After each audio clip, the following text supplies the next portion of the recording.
ನಾವು ಇವತ್ತು ಬಂದಿದ್ದೀವಿ ಮುರುಡೇಶ್ವರ. ಇವ್ರು ಯಾರು ಅಂತೀರಾ?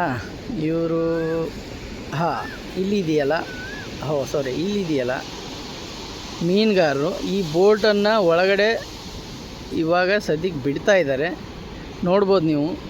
ಇಲ್ಲೂ ಒಂದು ಬೋಟ್ ಇದೆ, ಎರಡಿದೆ. ಮತ್ತು ಇವರ ದಿನನಿತ್ಯ ಕೆಲಸನೇ ಮೀನ ಹಿಡಿಯೋದು. ಮತ್ತು ಹೀಗೆ ಬಂದರೆ ಇಲ್ಲಿ ನೋಡ್ಬೋದು ನೀವು, ಬೆಳಗ್ಗೆ ಎದ್ದು ಬಾಂಗ್ಡ ಮತ್ತು ಫಿಶ್ ನಾನಾ ಥರ ಬಿದ್ದಿರ್ತಾವಲ್ಲ ಬಲೀಲಿ, ಅವನ್ನ ಇವಾಗ ತಗೊಂಡು ಹೋಗಿ ಮಾರ್ಕೆಟಿಗೆ ಹೋಗ್ತಾ ಇರ್ತಾರೆ. ಒಂದು ಹೊನ್ನಾವರ, ಮುರುಡೇಶ್ವರ ಮತ್ತು ಹಲವಾರು ಕಡೆಗೆ ಹೋಗಿ ಇವರು ದಿನನಿತ್ಯದ ಕೆಲಸ ಮಾಡ್ತಾರೆ.